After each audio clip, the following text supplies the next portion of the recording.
little bit. Come on, we do that. Good morning. Glad that you're here today. Take out your lines. We are wrapping up a series today called iMarriage. So if this is your first time here, sort of like you're coming to the end of the movie a little bit. And so while we're going along, you might have to nudge the person next to you who maybe was here and they can fill you in a little bit.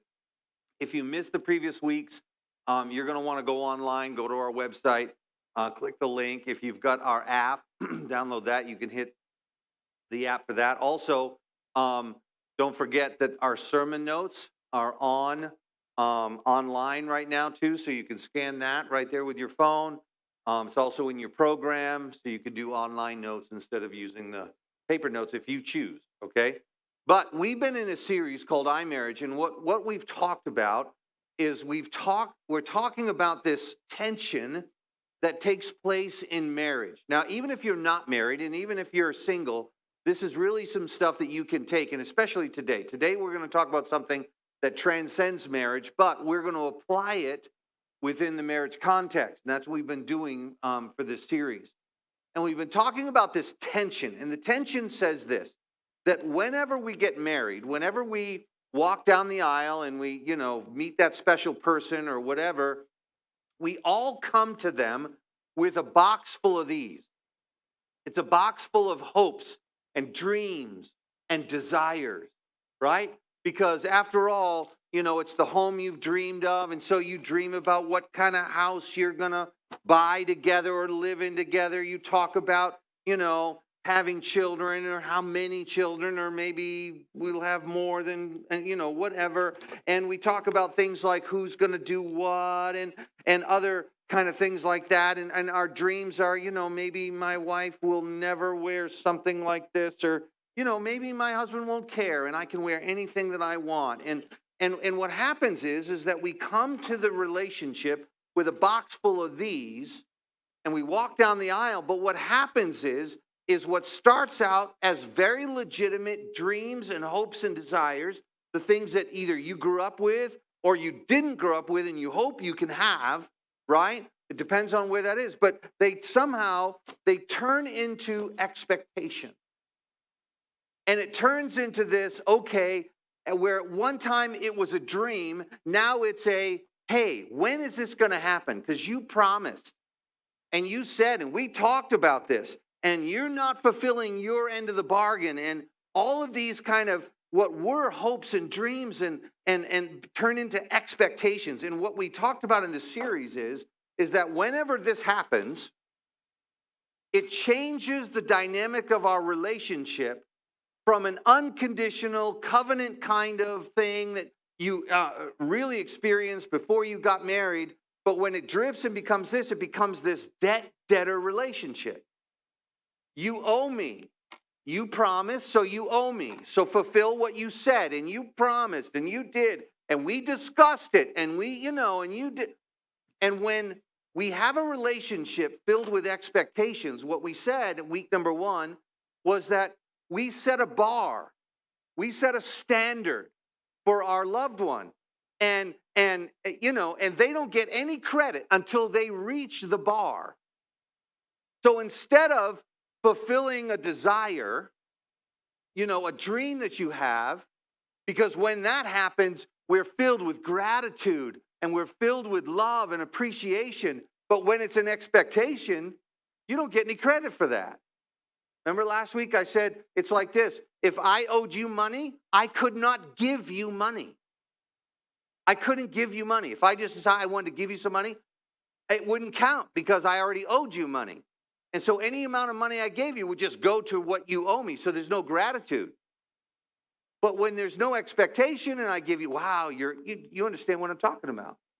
And so we've been unpacking this dynamic in relationship. And when we have this debt-debtor relationship, it devolves our relationship and it erodes intimacy and it erodes the very thing that we want, because now it's a contract. Now it's a, if you will, then I will. And all of this tension. And some of you are in your marriages. You've been married a long time. Some of you not so long. But there's this tension and you can't figure out what it is. And the clue is maybe you've got a box full of these that you've just dumped on your spouse, expecting them to live a certain way. And all of the pushback and all of the yeah, but, and she promised and he said, and we, talked about it and all that doesn't matter. Doesn't matter.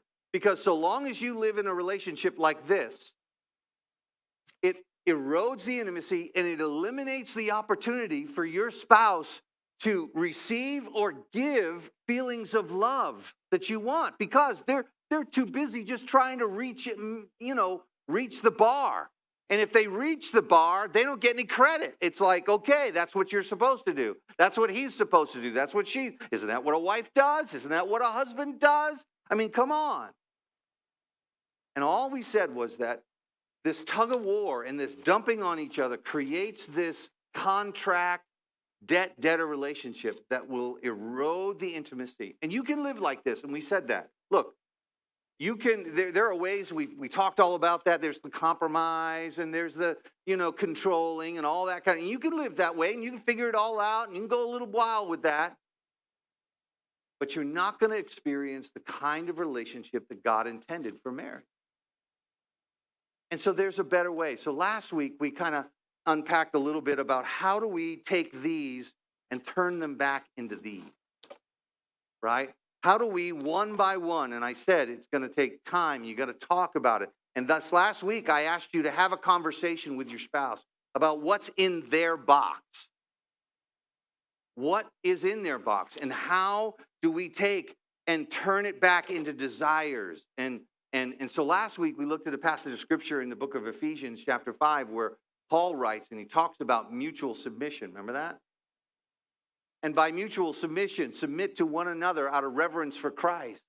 It was all about understanding that their box should be more important to you than your box.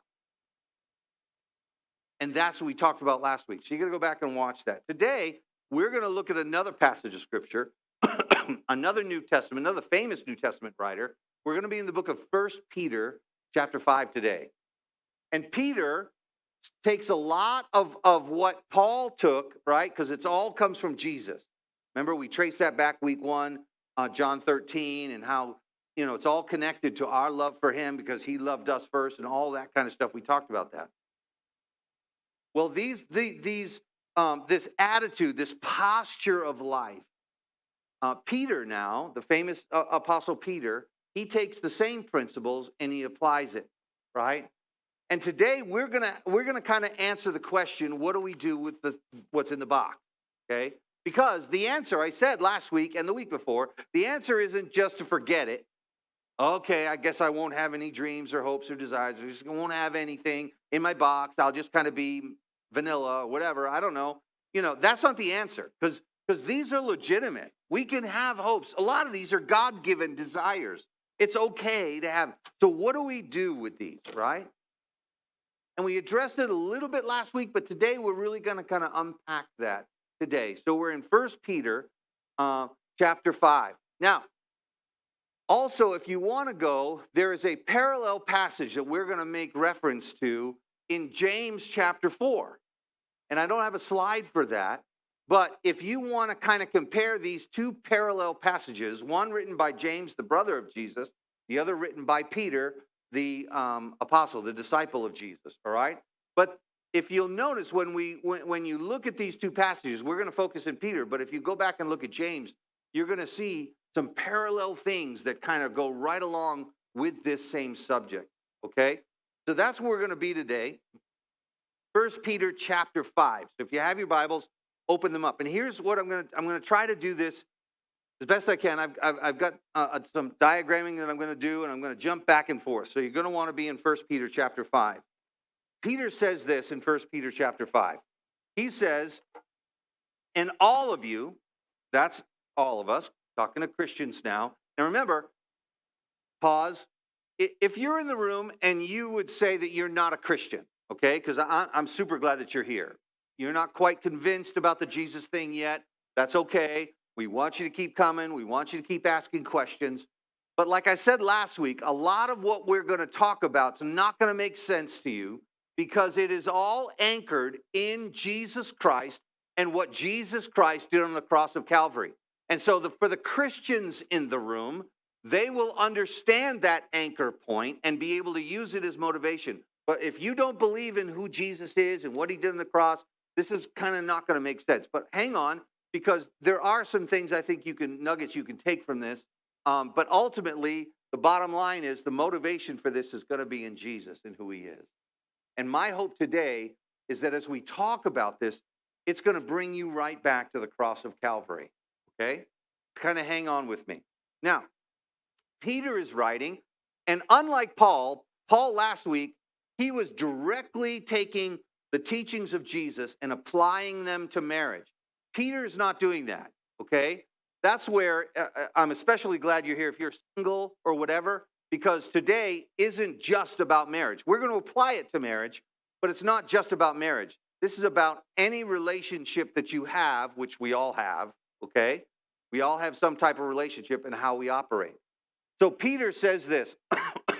He says in verse 5, and he says, and all of you dress yourselves in humility as you relate to one another. Now, remember last week, the terms that Paul used was submit to one another. This is the same idea. Peter is saying that all of you should dress yourselves in humility. Now, let me draw this out for you. Okay, here's where we're going to go today and what you need to understand. Okay, so basically, when it comes to relationships, there are two roads for us to travel. See if this makes sense to you. For this entire series, the iMarriage that we've been identifying and talking about, the part of us, the iMarriage that says it's all about me and here's my expectations and I leave my box with that person and I'm like, here, take care of this because it's all about me, okay? That iMarriage is all rooted in something called pride. Pride. And this is on your outline if you want to kind of draw this or whatever. Here's the road, and this is a road, okay?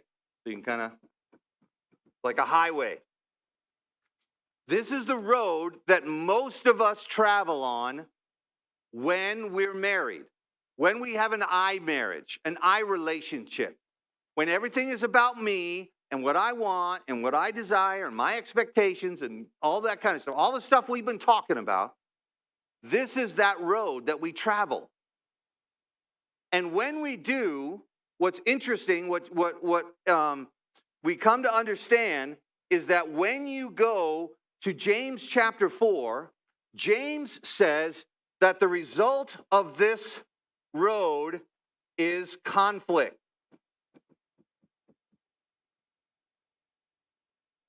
That when you and I travel this road, whether it's in marriage, or it's in a work relationship, or a family relationship, or a friendship, or whatever kind of relationship it is, when the relationship is all about you, there is inevitably going to be conflict. James says that conflict comes when we don't get what we want. I have a box of expectations. You're not doing what I want you to do. Therefore, there is conflict. And if you're in a marriage right now and you're experiencing a lot of conflict, it's because you are traveling this road. But Peter, as Paul did last week, gives us a different road to travel. He says, dress yourselves in humility as you relate to one another. This road is about humility.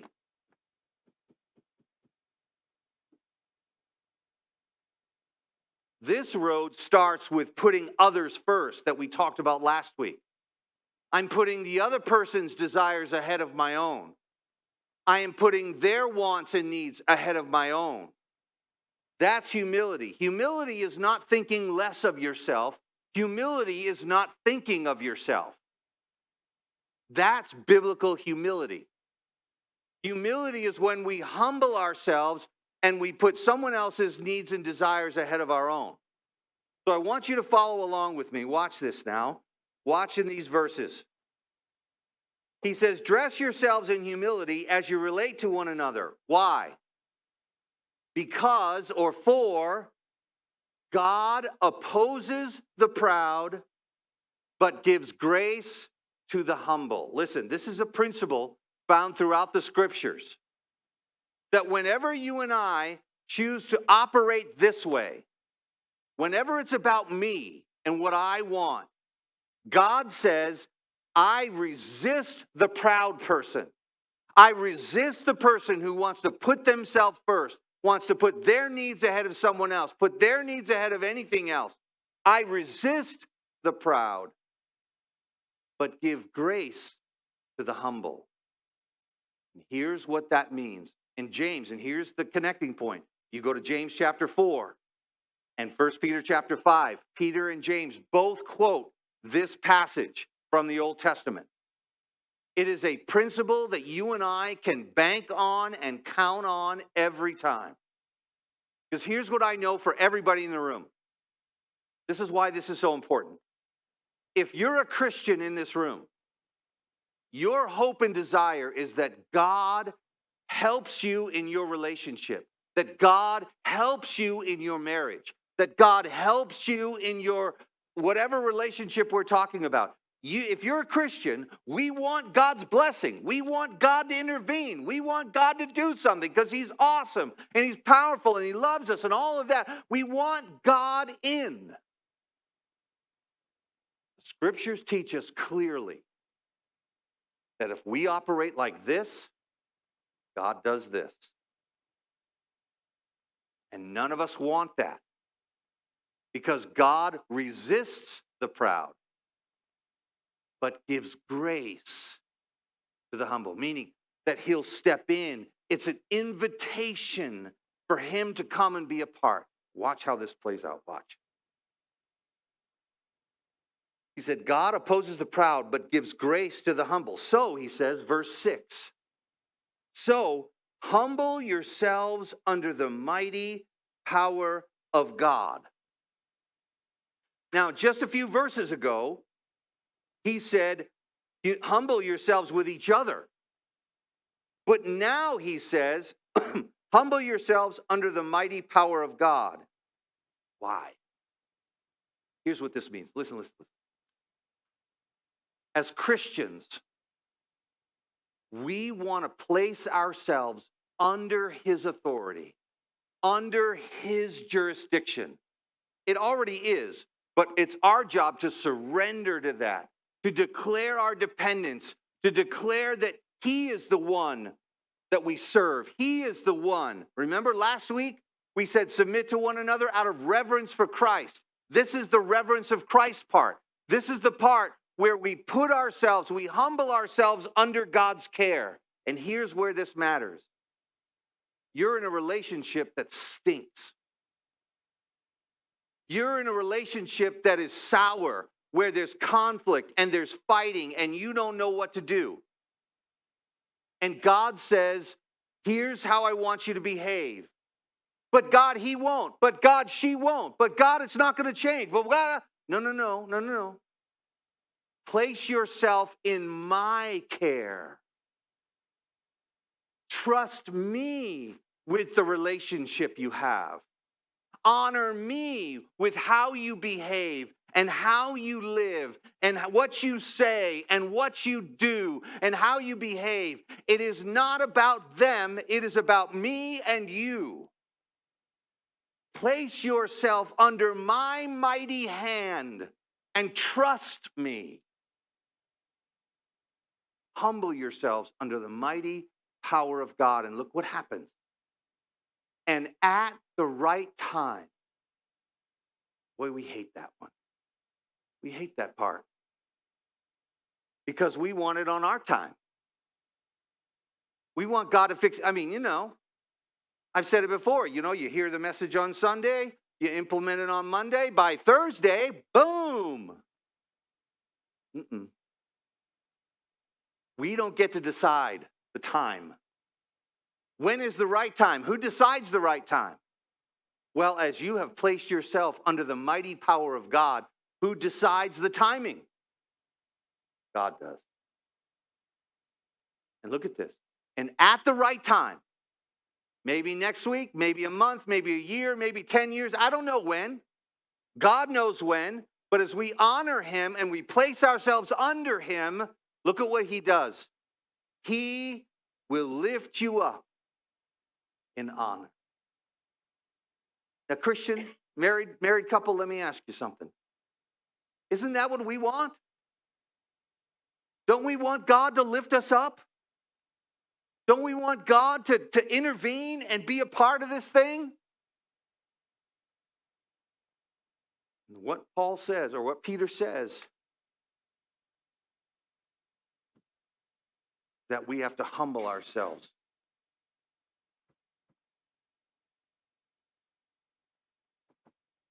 You find yourself on this road, the way to get on this road is to humble ourselves, is to begin humbling yourself before God. And stop traveling the train wreck. Because that's what happens here, right? This conflict, right? This conflict ultimately leads to collapse. There are two L's in collapse. Right? That's where you're headed. That's the broken down relationships that some of you have experienced. And that's over now. And you're going, well, I hope I get into another one. I hope I have another chance or an opportunity. That's why when you leave one marriage and you go to the next and you plop that down for them and have all the expectations, you're just on this road. And the relationship is headed for collapse. That's where this road heads. That's where it goes all the time.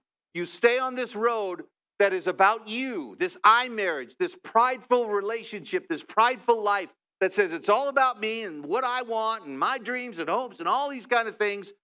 The relationship is always headed for collapse, for destruction. But here we have the humble road. We have intimacy. Because we're putting others first. It builds intimacy. And ultimately, where this leads, watch this now, contentment. A content relationship.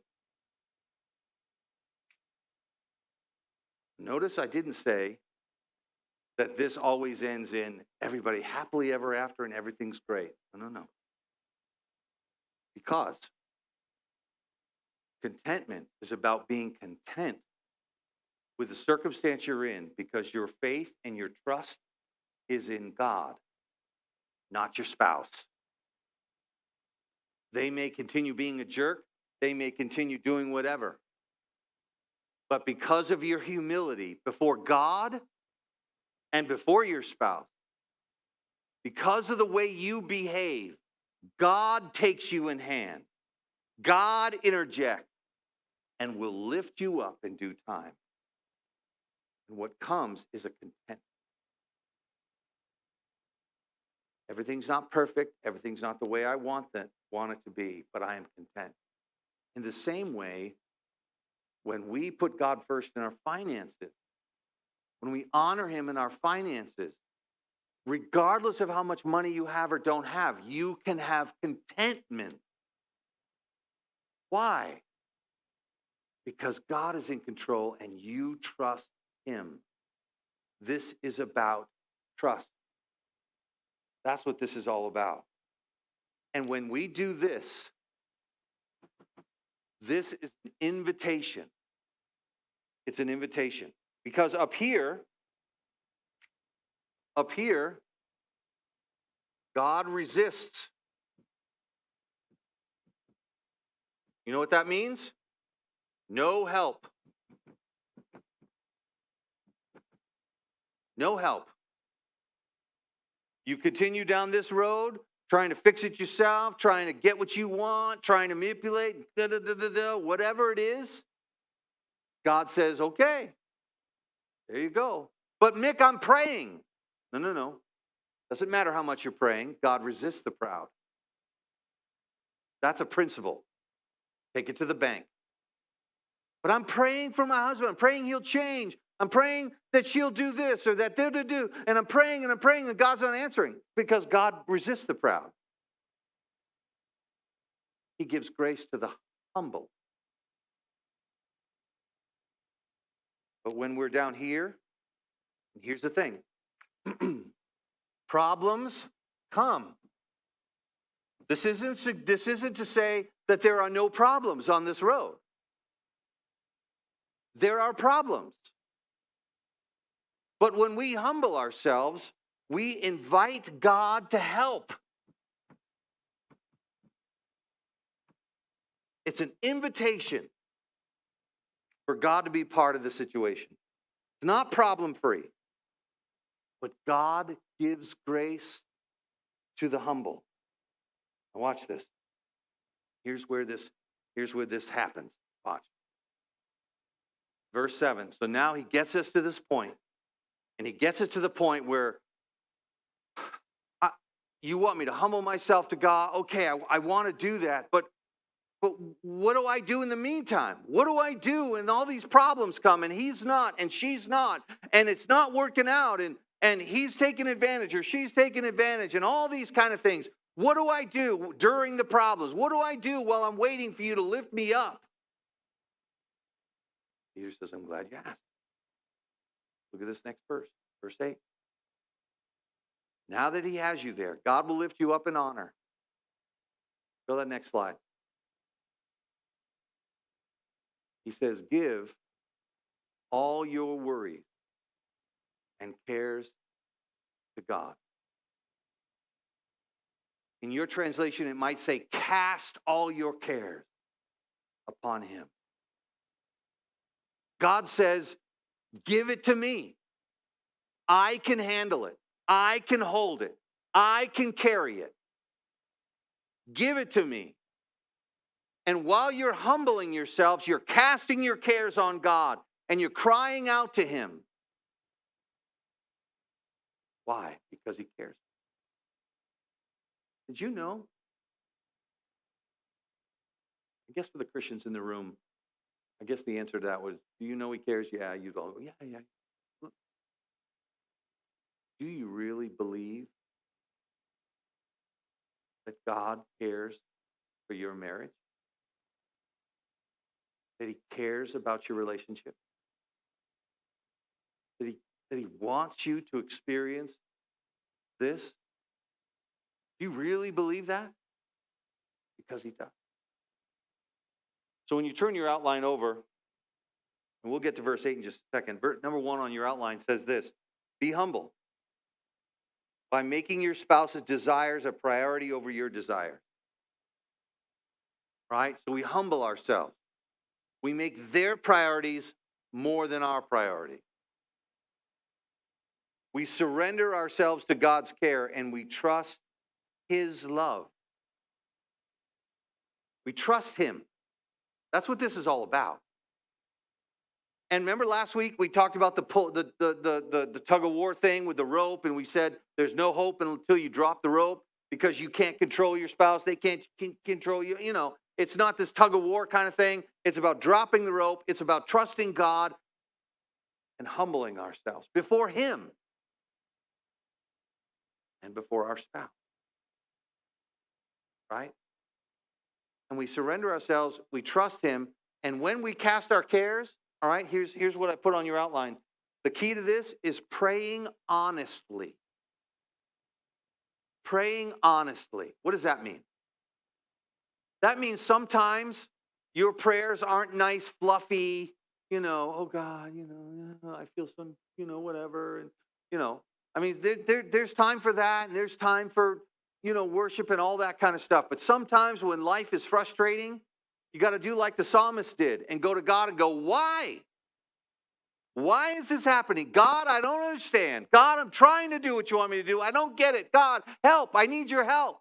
We cry out to God and we cry out honestly. It's okay. The psalmist shows us it's okay to come to God like that. Don't be disrespectful, but it's okay to cry out your heart and humble yourselves before him and before your spouse. You got to pray honestly. And then the last part is this, and this is where, again, in James and in Peter, they kind of end this conversation with this. Verse 8, Peter then says, after you've cast your cares upon him, look what he says in verse 8. Stay alert. Stay alert. Watch out for your great enemy, your spouse. No, that's not what it says. Watch out for your great enemy, the devil. Pause. Look. For those maybe kind of new to the Bible, new to Christianity, yes, we really believe the devil exists. He's a real entity. He's not some cosmic force, whatever. He's the enemy. And he hates you. And he hates your marriage. And he hates your spouse. Make no mistake about it. He is not your friend. And as much as he tries to make the grass on the other side of the fence seem greener, because he will, oh, lose him. Oh, get rid of her. She doesn't even go to church. She doesn't, whatever excuses come up, get rid of them because you'll find somebody better. You'll find somebody who loves God. You'll find somebody who walks with God. Yes, the grass is so much greener. That's not God talking. God says, be faithful to your husband. Be faithful to your wife. Love them. Submit to them. Humble yourself. The devil says, oh, don't listen to that. Come on, this is in 2023. Come on.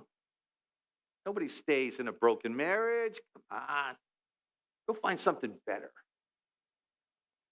Watch out for your great enemy, the devil. He prowls around like a roaring lion, looking for someone to devour. He wants to devour your life. He wants to sink you so deep you are never useful to anybody, especially God. Peter says, stand firm against him and be strong in your faith. James says the same thing, right? Both of these guys are talking about this road and this road. Both of them talk about humbling ourselves before God, drawing close to him, James says. And both of them warn that the enemy, and there's an enemy, he wants to bring you right back up. He wants to divert you and get you going in this direction again. And he will do everything he can. The moment you humble yourself, he's going to get right back in there and try to get you to get right back up here. Because this is where he wants you. Because he knows you're headed for collapse and destruction. We have to be alert. The enemy hates. So, the question then is this. How do we get here, right? What are the steps you have to take? What is it going to take? And this single, listen to me, singles, okay? This isn't just a married thing. This is any kind of relationship thing. Relationships at work, boyfriend, girlfriend, whatever. You walk a road in a relationship with pride, it's headed for collapse and destruction. You behave that way at work, you behave that way at home, it doesn't matter. When it's all about you and everything revolves around you and what you want and your expectations and your desires, this is where it goes. And God resists the proud, but gives grace to the humble. So here's my challenge today. Why not invite him in? Why not trust him? Put yourself under his mighty hand and begin behaving as if you trust him. And start giving to your spouse something that they don't deserve. But remind yourself you didn't either. And God did for you. God gave grace to you when you didn't deserve. Let's bow our heads and close our eyes.